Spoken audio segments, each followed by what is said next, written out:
வாக்குகளை திருடுவதற்கு பல வேலைகளை சித்து விளையாட்டுகளை பண்ணியிருக்காங்க அப்படிங்கிற குற்றச்சாட்டையும் தாண்டி அதற்கு தேர்தல் ஆணையமும் துணை போயிருக்கிறது அப்படிங்கிற குற்றச்சாட்டு ராகுல் காந்தி அவர்கள் வச்சிருக்காரு. நாங்க ஒரு வருஷமா ராகுல் காந்தி ஏன் இந்த விஷயத்தை கையில் எடுக்கல நாங்க விமர்சனம் வச்சுக்கிட்டோம். ஜூன் 4ஆம் தேதி கவுண்டிங் நடந்து ஜூன் 10ஆம் தேதி ஒரு அறிக்கையெல்லாம் ரிலீஸ் பண்ணோம். இவ்வளவு நேரம் காலதாமதமாயிருக்கு அப்படிங்கிறதுனாலும் இது பாராட்டுக்குரியது. போலி டூப்ளிகேட் வாக்காளர்கள் எப்படின்னா ஒரே வாக்காளருக்கு 5 பூத்துல வாக்குகள் பதிவாகுது. 6 லட்சம் வாக்காளர்கள் 1.5 லட்சம் வாக்காளர்கள்னா நீங்க எவ்வளவு பெரிய சதவீதம் பாருங்க. ஒரு 3% 4% தான் வாக்கு வித்தியாசத்தில் தான் எலெக்ஷனே தீர்மானிக்கப்படுது அப்படின்னும் போது ஒவ்வொரு தொகுதியிலும் உங்களுக்கு லட்சக்கணக்கான பேர் இப்படி போலி வாக்காளர்கள் அப்படின்னா எலெக்ஷன் திருடப்பட்டிருக்கிறது. இந்த அரசே முறையான அரசாக இல்லை அப்படிங்கிறதான். சபியசாச்சி தாஸ்ன்னு சொல்லிட்டு அசோகா யூனிவர்சிட்டியில் ஒரு ப்ரொஃபஸர் இருந்தார். அவர் 2019 தேர்தலில் டேட்டா எடுக்கிறார். என்ன தொகுதிகள் மட்டும்னா அவர் எல்லா தொகுதியும் எடுத்துக்கல. எந்த தொகுதிகள்னா பாஜகவும் காங்கிரஸும் நேரடியாக மோதி இருக்கிறது. அந்த தொகுதிகளில் காங்கிரஸ் பலமாக இருந்த தொகுதிகள் எடுக்கிறார். ஒரு குறைந்த மார்ஜினில் தான் பாஜக ஜெயிச்சிருக்கு. இது எதுவுமே காரணமாக இல்லை. இந்த மார்ஜினுக்கு காரணம் என்ன அப்படின்னா எலெக்ஷனுக்கு முன்னாடி சிறுபான்மை வாக்காளர்களை வாக்காளர் பட்டியலில் இருந்து நீக்கி இருக்கிறார்கள். யாரும் ராகுல் காந்திக்கு காசு வாங்கிட்டு பண்றாங்க அப்படின்ற குற்றச்சாட்டு எழுப்புறதும் இல்லை. ராகுல் காந்திக்கு முன்னாடியே இந்த 2019 இந்த குற்றச்சாட்டுகள்லாம் எழுப்பப்படுது. 2019 அப்போது இருந்த லவாசா அப்படிங்கிற தேர்தல் கமிஷனர் மோடி அமித்ஷா மீது பெரிய குற்றச்சாட்டுலாம் வைக்கல. அவர்கள் மதவாதமாக பேசுகிறார்கள், அதற்கு நாம் எதுவும் செய்ய வேண்டுமா அப்படின்னு கேள்விதான் எழுப்பினாரு. அதுக்கே அடுத்த நாள் அவர் மருமகன் வீட்டுக்கு ரைடு வந்துட்டாங்க. நேயர்களுக்கு வணக்கம். நிகழ்ச்சியில் சிறப்பு விருந்தினராக இடதுசாரி செயற்பாட்டாளர் தோழர் மதுர் சத்யா இணைந்திருக்கிறார். பேசலாம். வணக்கம். எப்படி இருக்கீங்க தோழர்? நல்லா இருக்கேன். நேத்திருந்து இந்தியாவே ஒரு அதிர்ச்சிக்குள்ளா இருக்கக்கூடிய ஒரு சம்பவம் தான். என்டிஏ கூட்டணியினர் தவிர அவங்க இதை அசால்ட்டாக எடுத்துகிட்டு போகிறதுக்கும் நீர்த்து போவதற்குமான கருத்துக்களை நேற்றிருந்து பதிவு பண்ணிட்டு இருக்காங்க. ஆனால் நேஷன் வாண்ட்ஸ் டு நோ அப்படிங்கிற மாதிரி ஒரு மிக பெரும் குற்றச்சாட்டை ஆதாரங்களோட முன் வச்சிருக்கார். கண்டிப்பாக தேர்தல் ஆணையம் ஒவ்வொரு கேள்விகளுக்கும் பதில் சொல்லியே ஆக வேணும். ஏன்னா எதிர்க்கட்சி தலைவர் அப்படிங்கிறவர் மக்கள் பிரதிநிதியாக தான் இதை கேள்வி வச்சிருக்காரு அப்படிங்கிறதையும் பார்க்குறோம். வாக்குகளை திருடுவதற்கு பல வேலைகளை சித்து விளையாட்டுகளை பண்ணியிருக்காங்க அப்படிங்கிற குற்றச்சாட்டையும் தாண்டி அதற்கு தேர்தல் ஆணையமும் துணை போயிருக்கிறது அப்படிங்கிற குற்றச்சாட்டை எதிர்க்கட்சி தலைவர் ராகுல் காந்தி அவர்கள் வச்சிருக்காரு. எதிர்க்கட்சி தலைவர் இருக்காரு, நம்ம பார்க்கக்கூடிய முகமாக வச்சிருக்காரு. இந்த குற்றச்சாட்டுகள் அடிப்படை இப்போ ஆக்சுவலி நாங்கள் ஒரு வருஷமா ராகுல் காந்தி ஏன் இந்த விஷயத்தை கையில் எடுக்கலன்னு நாங்கள் விமர்சனம் வச்சுக்கிட்டு இருந்தோம். நாங்களும் பல விவாதங்களில் பேசியிருக்கோம். ஏன்னா ஜூன் 10ஆம் தேதியே நாங்கள் ஒரு அறிக்கையெல்லாம் ரிலீஸ் பண்ணோம். ஜூன் 4ஆம் தேதி கவுண்டிங் நடந்து ஜூன் 10ஆம் தேதி ஒரு அறிக்கையெல்லாம் ரிலீஸ் பண்ணோம். இவ்வளவு நேரம் காலதாமதமாயிருக்கு அப்படிங்கிறதுனாலும் இது பாராட்டுக்குரியது. அவர் என்னங்கிறாருன்னா இவ்வளவு நேரம் காலதாமதமானதுக்கு காரணம் பாருங்க, இவ்வளவு பெரிய பண்டில் ஆஃப் புக்ஸ் அவ்வளோத்தையும் மேனுவலாக இருக்கு. எலெக்ஷன் கமிஷன் இதை ஆராய்ச்சி செய்வதற்கே தடையாக இருக்கும் பட்சத்தில் தான் ரெக்கார்ட்ஸை வச்சிருக்காங்க. ஆன்லைன்ல எதுவும் கிடைக்கிறது இல்லை. இதை நாங்கள் ஸ்கேன் பண்ணி மேட்ச் பண்ணி பார்க்க வேண்டியதா இருக்கு. இது ஒரு பெரிய கஷ்டம் அப்படின்றாரு.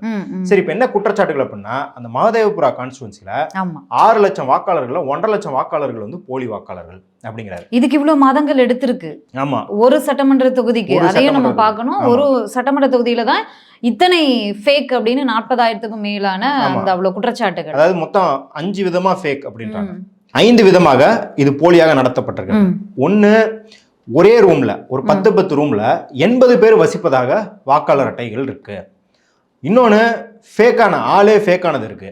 அதுல பாத்தீங்கன்னா ஒரு 40,000 பேருக்கு ஹோம் அட்ரஸ் அப்படிங்கிறது டோர் நம்பர் அப்படின்றது 0, அவங்களோட அட்ரஸ் 0, வேற எதுவுமே கிடையாது. போலி வாக்காளர்கள், போலி டூப்ளிகேட் வாக்காளர்கள் எப்படின்னா ஒரே வாக்காளருக்கு 5 பூத்துல வாக்குகள் பதிவாகிறது.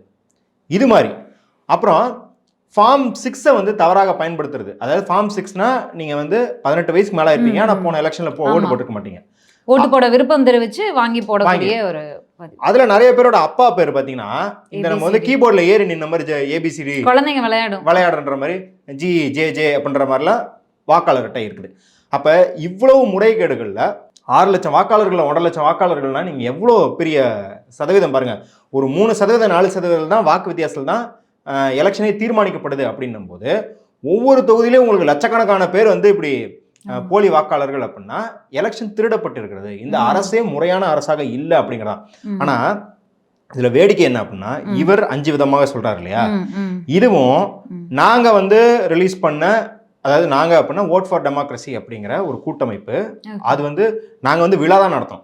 அது நாங்க அந்த அறிக்கையில இன்வால்வ் ஆகல.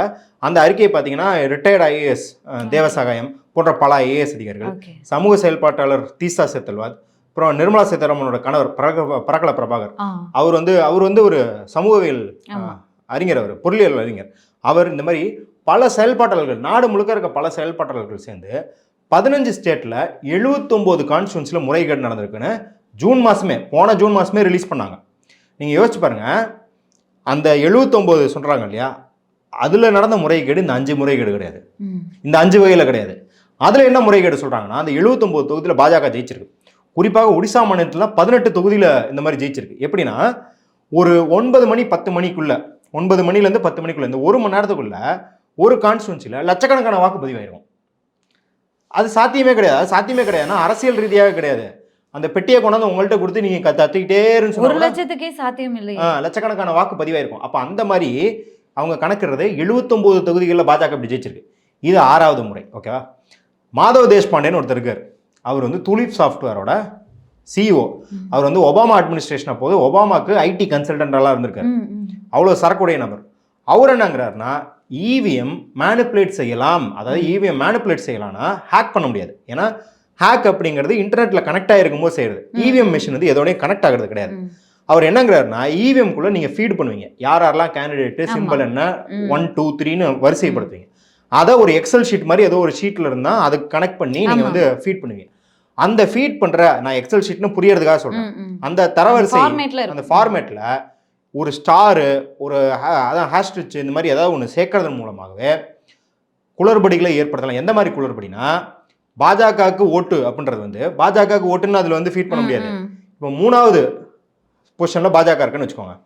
எவ்ரி 5வது ஓட்டு 3வது வரிசையில் இருக்கவங்களுக்கு ஓட்டு போகணும் அப்படின்னு ஃபீட் பண்ணலாம். பாருங்க, இது வந்து ராகுல் காந்தி சொன்ன 5 vote for democracy சொன்னது இல்லாமல் 7வது முறைகேடு. இன்னொன்று சொல்கிறேன், சபியசாச்சி தாஸ்ன்னு சொல்லிட்டு அசோகா யூனிவர்சிட்டியில் ஒரு ப்ரொஃபஸர் இருந்தார். அவர் 2019 தேர்தலில் டேட்டா எடுக்கிறார். எந்த தொகுதிகள் மட்டும்னா, அவர் எல்லா தொகுதியும் எடுத்துக்கல, எந்த தொகுதிகள்னா பாஜகவும் காங்கிரஸும் நேரடியாக மோதி இருக்கிறது, அந்த தொகுதிகளில் காங்கிரஸ் பலமாக இருந்த தொகுதிகள்னு எடுக்கிறார். அங்கே எடுத்துட்டு ஒரு குறைந்த மார்ஜினில் தான் பாஜக ஜெயிச்சிருக்கு. இப்போ இந்த மார்ஜினுக்கு காரணமாக அவர் என்ன பண்ணுறாருன்னா, யார் எவ்வளோ டோர் டு டோர் கேம்பெயின் பண்ணிருக்காங்க, யார் எவ்வளோ செலவு பண்ணியிருக்காங்க, மக்கள் மத்தியில் என்ன அதிருப்தி எல்லாம் இருக்குது, எல்லாத்தையும் ஆராய்ஞ்சிட்டு இது எதுவுமே காரணமாக இல்லை. இந்த மார்ஜினுக்கு காரணம் என்ன அப்படின்னா, எலெக்ஷனுக்கு முன்னாடி சிறுபான்மை வாக்காளர்களை வாக்காளர் பட்டியலிலிருந்து நீக்கியிருக்கிறார்கள்.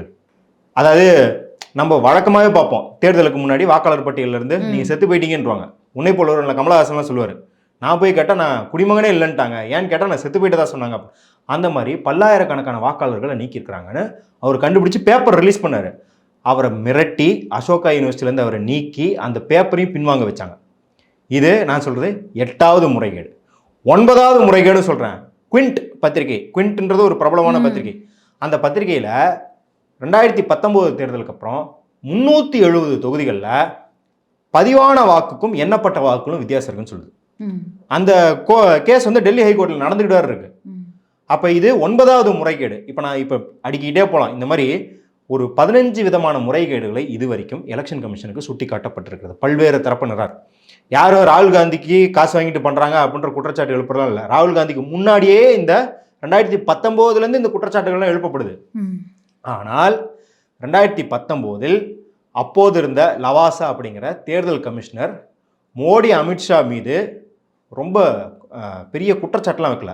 அவர்கள் மதவாதமாக பேசுகிறார்கள், அதற்கு நாம் எதுவும் செய்ய வேண்டுமா அப்படின்னு கேள்விதான் எழுப்பினாரு. அதுக்கே அடுத்த நாள் அவர் மருமகன் வீட்டுக்கு ரைடு வந்துட்டாங்க. அதற்கு பிறகு அவர் வந்து விரட்டப்பட்டார், ராஜினாமா பண்ணிட்டு போயிட்டார். அதற்கு பிறகு இப்போ வந்து தேர்தல் ஆணையராக போட்டிருக்கிறவங்கள பார்த்தீங்கன்னா, தேர்தல் ஆணையத்துக்கு யாரை போடணும்னு சொன்னாங்கன்னா, நீதிமன்றம், உச்சநீதிமன்ற தலைமை நீதிபதி, எதிர்க்கட்சி தலைவர், பிரதமர் 3 பேரும் இருக்கணும் கமிட்டியிலன்னு சொன்னாங்க. உச்சநீதிமன்ற தளபதி நீதிபதி நீக்கிட்டு தன்னோட அமைச்சரே போட்டுக்கிட்டார். நாங்களே 2 பேர் டம்மிக்கே வந்து நாங்கள் மல்லிகார்ஜுன கார்கே உட்கார வச்சிருக்கோம் அப்படிங்கிற மாதிரி அவர் அவமானப்படுத்துனாங்க. மல்லிகார்ஜுன கார்கே அவருக்கு அறிக்கை விட்டுட்டு அந்த கமிட்டியில் நான் இருக்க போறலன்னு சொல்லிட்டார். அதை தாண்டி அவர்கள் போட்ட தேர்தல் கமிஷனர் யாருன்னா ஞானேஷ்குமார். அதற்கு முன்னாடி ஆர்டிகல் 370 ரிமூவ் பண்ணும்போது அதை மேற்பார்வை பார்த்தவர். ராமர் கோயில் கட்டிய போது அந்த டெஸ்க்கு ஹெட்டாக இருந்தவர். யோசிச்சு பாருங்க, பாஜகவின் கரு, அதாவது அவங்க சொல்றது 3 தான், யூனிஃபார்ம் சிவில் கோடு, ஆர்டிகல் 370, ராமர் கோயில், இதுதான் 3 முக்கிய கொள்கை. இந்த 3 முக்கிய கொள்கையில 2 கொள்கையை அவர் பார்த்து கொண்டார் அப்படின்னா அவர் தான் இன்னைக்கு தேர்தல் கமிஷனர் ஆயிருக்காருன்னா கேள்விகளை எழுப்ப வேண்டுமா வேண்டாமா? தேர்தல் கமிஷன் டெல்லி எலெக்ஷன் போதுங்க, ஸ்டேட் எலெக்ஷன், டெல்லி எலெக்ஷன்ல இப்போ படுதோல்வி அடைஞ்சல ஆப்பு அந்த எலெக்ஷன் பிரச்சாரம் போய்கிட்டு இருக்கும்போது பிஜேபியோட விளம்பர வீடியோ ரீட்வீட் பண்ணிடுச்சு. ஆமா ஆமா, அது இவ்வளவு மோசமாக இருக்கிற தேர்தல் ஆணையம் நேற்று இவ்வளோ குற்றச்சாட்டு வைக்கிறாரு. இந்த குற்றச்சாட்டுக்கு பதில் சொல்லாமல் என்ன பண்ணுச்சு தெரியுங்களா? அவர் போட்ட ட்வீட்டை ரீட்வீட் பண்ணி அதற்கு மேலே இதெல்லாம் இப்போ நம்ம வந்து ஃபேக்ட் செக் பண்ணும்போது போடுவோம்ல, இது ஃபேக் கிராஸ், இது டிக் அப்படின்னு. ராகுல் காந்தி போட்டதெல்லாம் கிராஸ் போட்டுட்டு டிக் அப்படின்னு என்ன அப்படின்னா டிக்ளரேஷன் கொடுங்க, நீங்க தேர்தல் ஆணையத்துக்கு எழுதி கொடுங்க, எழுத்துப்பூர்வமா கொடுங்க அப்படின்னு சொல்லியிருக்காங்க. இதுல என்னடா ஃபேக்ட் செக் பண்ணீங்க? ஃபேக்ட் செக் அப்படின்னு சொல்லிட்டு என்னத்தை ஃபேக்ட் செக் பண்ணாங்க?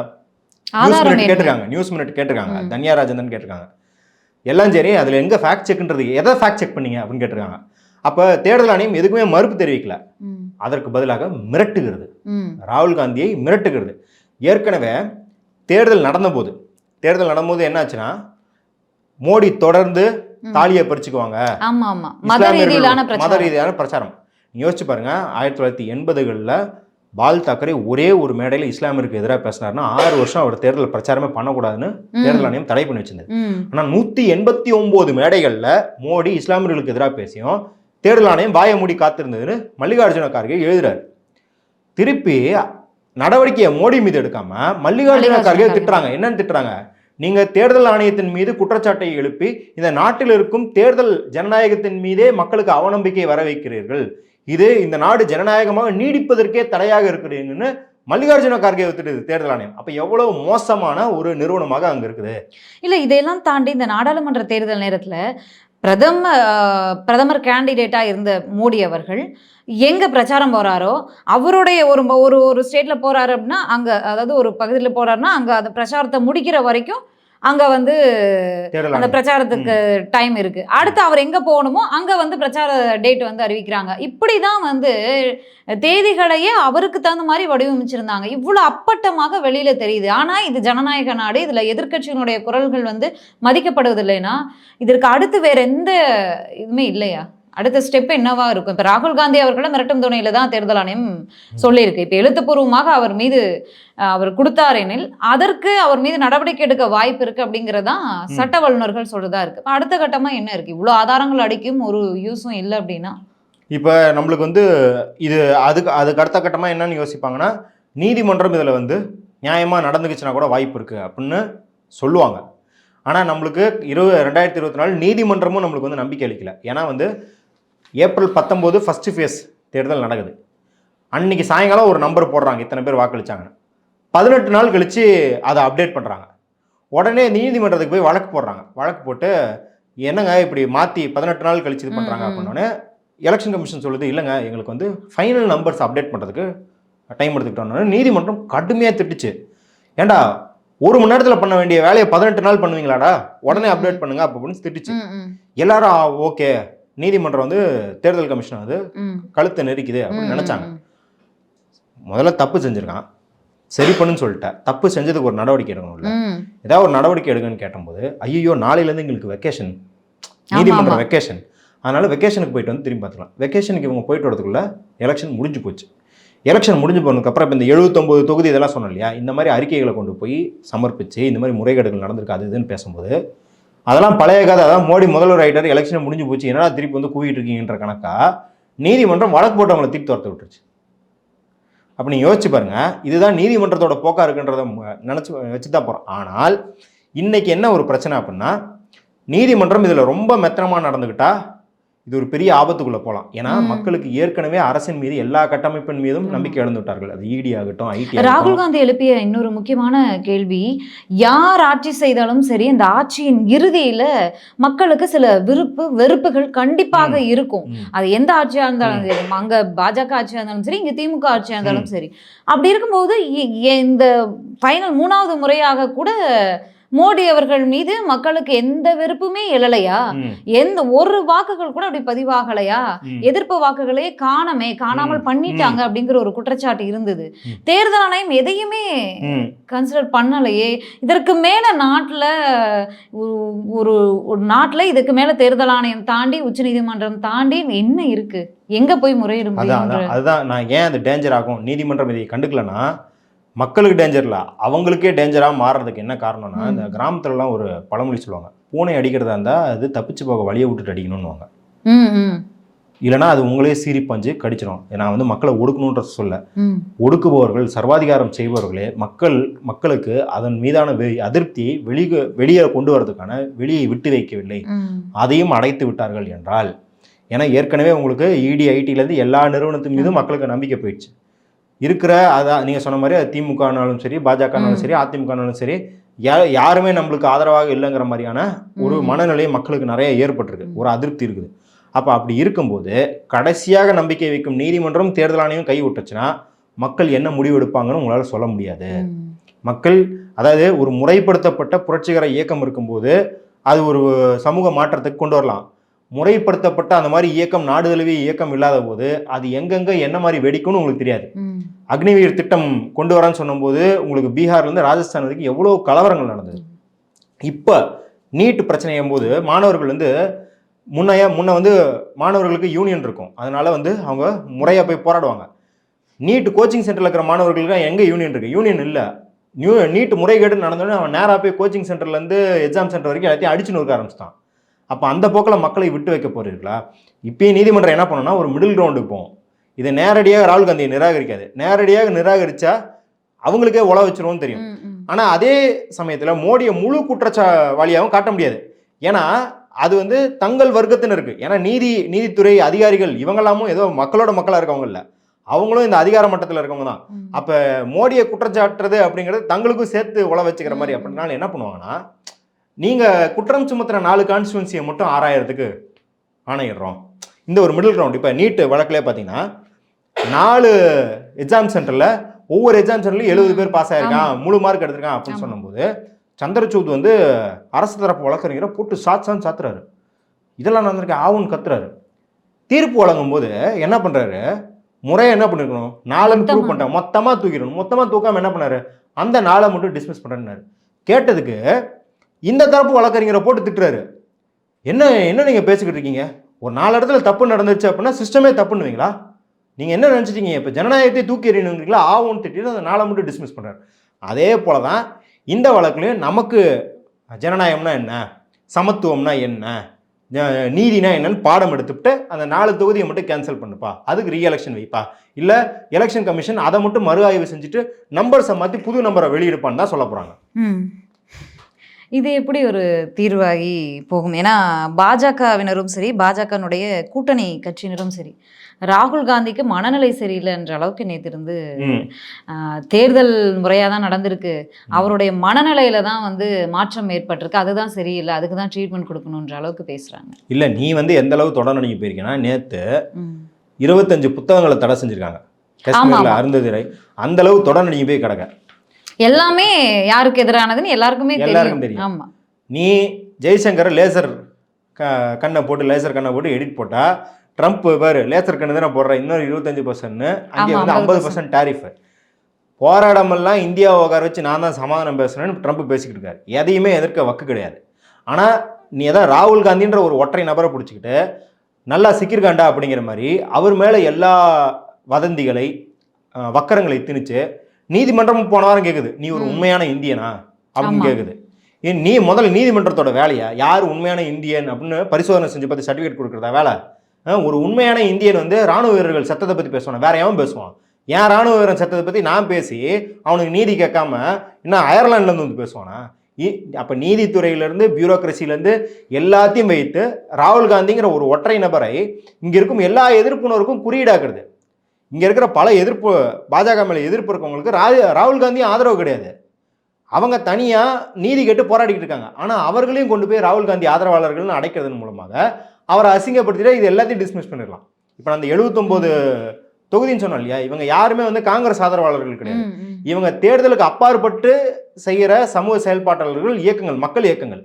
அப்போ ராகுல் காந்தி அப்படிங்கிறவர் வந்து எப்படி அப்படின்னா, இங்கே வந்து நீங்கள் எல்லா தமிழ்நாட்டில் இருக்கும்போது பாஜகவையோ அதிமுகவையோ நீங்கள் திட்டிட்டீங்கன்னா டேரெக்டாக நீங்கள் கோபாலபுரத்து கொத்தடிமைன்னு உங்களை லேபிள் பண்ணி துரத்தி விட்டுருவாங்க. அவர் வந்து திமுகவை எதிர்த்து 2009 ஈழ விடுதலை போராட்டத்தின் போது திமுகவை எதிர்த்து போராடியதனால் ஜெயிலுக்கு போயிருப்பார். திமுக ஆட்சியால் ஜெயிலில் வைக்கப்பட்டிருப்பார். அவரையும் திமுக ஆதரவாளர்னு பிராண்ட் பண்ணி கேன்சல் பண்ணி போடுவாங்கல்ல. அதே போக்கு தேசம் முழுக்க நடக்க ராகுல் காந்தியை ஒரு டார்கெட்டாக எடுத்துட்டு அவர் எம்பி பதவியிலேருந்து தகுதி நீக்கம் செய்கிறது, மோடி அவர் அப்படின்னு அந்த பேரை சொல்லிட்டான்றனால ஜாதி ரீதியாக திட்டாருன்னு வழக்கு போடுறது, மான நஷ்ட வழக்கு போடுறது, என்னை பார்த்து முத்தம் கொடுத்தாரு அப்படின்னு ஸ்மிருதி இரானி வந்து ஒரு பொய் தகவலை சொல்லி அவர் மேலே வந்து இதை வதந்தியை பரப்புறது. ஜெகதீப் தங்கர் இப்போ வெளியே போனார்ல வைஸ் பிரசிடென்ட், நான் ஓபிசிங்கிறதுனால என்ன ராகுல் காந்தி கலாச்சாரு அப்படின்னு அவர் தான் சொன்னாரு. உச்சநீதிமன்றம் என்ன சூப்பர் நாடாளுமன்றமா, நாடாளுமன்றத்தை விட அதிகாரம் பெற்றதா? அப்படியா? எங்களுடைய விசாரிப்பீங்கன்னா நீதிபதி யஷ்வந்த் சின்ஹா அனைத்து நீதிபதிகள் தொடர்பான விஷயங்களையும் விசாரிக்கலாமா அப்படின்னு அது ஏன் பேசுறாருன்னா, நீ ராகுல் காந்தியை திட்டுறது தானே ஒன்று வச்சிருக்கோம், ராகுல் காந்தியை தகுதி நீக்கம் செய்யறது தானே வச்சிருக்கோம், நீ என்ன எங்க மேல குற்றம் சுமட்டுறங்கிற காண்டு தான், வேற ஒன்றும் கிடையாது. அப்போ முழுக்க முழுக்க கடந்த 2 வருடங்களில் ராகுல் காந்தி மீது, அதாவது பாரத் ஜோடோ யாத்திரைக்கு முன்னாடி ராகுல் காந்தியை அவங்க மதிச்சதே கிடையாது. பப்பு பப்பு அப்படின்னா அவரு அதுக்கு தகுதியானவரா அப்படிங்கிறதுலே ஒரு உண்மை இருக்கு. அது வரைக்கும் அவர் பெரிய செயல்பாடு கிடையாது. பாரத் ஜோடோ யாத்திரையில இருந்தா அவர் வந்து ஒரு தலைவரா உருவெடுக்கிறார்.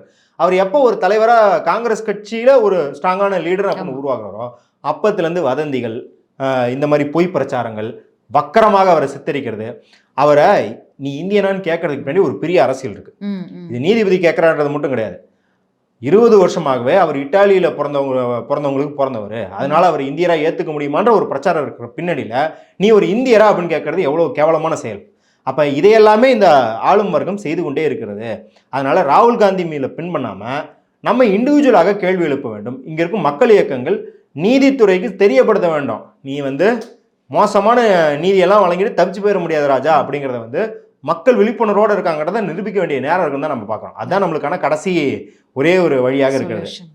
பார்ப்போம். ஒரு ஜல்லிக்கட்டு விஷயத்துக்கு நம்ம தமிழ்நாடு ஒரு மாநிலத்தில் மட்டும் மக்கள் வந்து அந்த அளவுக்கு எழுச்சி கொடுத்து அதை வேண்டிய இதை பெற்றெடுத்தோம். ஆனால் இந்தியா முழுக்க இப்படி ஒரு சம்பவம் நடக்கணும்னு எதிர்பார்க்குறோம், நடக்குமா அப்படிங்கிறது தெரியல. எழுச்சி பெறுமா அப்படிங்கிறது இந்த விஷயம். எந்த அளவுக்கு இளைஞர்கள் இதில் வந்து ஆர்வமாக இருக்காங்க, இல்லை இவங்க இப்படி தான் அவங்கள திருத்த முடியாது விட்டுட்டு போயிட்டு அந்த ஒரு மனநிலையை தான் இளைஞர்கள்ட்ட பார்க்க முடியுது. அது தவறு அப்படிங்கிறது புரிஞ்சு வருவாங்களான்னு தெரியல. வரணும் அப்படிங்கிறது வேண்டுகோள். பொறுத்திருந்து பார்க்கலாம். நன்றி, வணக்கம்.